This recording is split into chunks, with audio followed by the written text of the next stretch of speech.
Hey guys welcome back to my new blog. तो आपण मानकर संगे शेयर करवार के जाऊे पवित्र रथ यात्रार ब्लॉग्स वीडियो। तो आपण माने रथ यात्रा रे रथ केतटा देखिथिबे गुटे जुड़े तीनटा या चारटा कि जहले तीनटा तक देखिथिबे। तो आमर गुटे एंता जगहटे अच्छे जेनटा के गुटे नहीं जुड़े नहीं छटा रथ देखबार के मिलसी। सेटा होचे आमर बरगढ़ डिस्ट्रिक्ट अदाबरा ब्लॉक काडरा गाँव रे मौसी मंदिर ठाने जेनो कि छटा गाँव छटा रथ देखबार के मिलसी। तो आसुन देखमा जदि वीडियो जदि नुआ आसीछन तो बरगढ़ ब्लॉगर किसना के like comment share and subscribe करबार बिल्कुल ना भूलबे। तो लास्ट तक जरूर देखबे। तो देखि पारुथिबे इनो छटा रथ ठिया हेइछे गुटे गुटे करी देखि पारुथिबे आ आपण मन को भी देखौथिबे किंदा बहुत बढ़िया बढ़िया सजा हेइ करी रथडा इने अना हेइछे।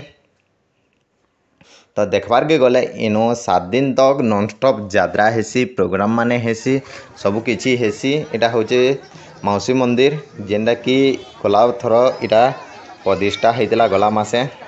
तो आसीथिबे तो सियोर देखिथिबे ई जगह ने। तो इटा आम इवनिंग रे आसीथिलु जेनटा कि किने रात भी हेइ बसलानो। तो चलुन जिमा मौसी मंदिर ऊपर की केनता अच्छे और से जगह रे केते लोग अछन भीतर आड़े देखिनेमा। तो देखिपारे आम भीतर के पलई आसलु न और भीड़ इनो दर्शन करवार लगी बहुत लोग अछन इनो। इटा होचे टिंगीपाली इनो भी बहुत भीड़ अछन यानी इहादे 7 दिन तक इनो ऊपर पूजा पूजी करा जिवा और लास्ट दिन फिर चढ़ाइबा। इनो होचे आम टिंगीपाली भुर्सीपाली लचिदा कताबगा रेलुपाली एंदे करी 6टा गाँव रथ माने इनके ऐसे सबु वर्ष।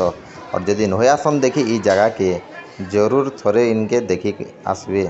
इटा होचे आमर हिल्लीपाली रथ। इटा होचे मोर सांग जेना कि इनो बसीजन। तो इनो आमर यात्रा जेना कि पूरा ग्रैंड यात्रा है मीना बाजार रेंटी पेंटी सब किछि इनके ऐसी। तो सियोर थोड़े देखिक आसन गुटे नहीं जोड़े नहीं 6टा रथर दर्शन करी जीवे। पुरीनो खाली 3टा रथ इनो पूरा 6टा रथ आमर भटलिनो गुटे रथ है जेना कि बट्टा। तो उम्मीद करूँ कि वीडियोटा आपण मन को बढ़िया लगी एंता नुआ नुआ वीडियो देखबार लगी like comment subscribe. Thank you for watching.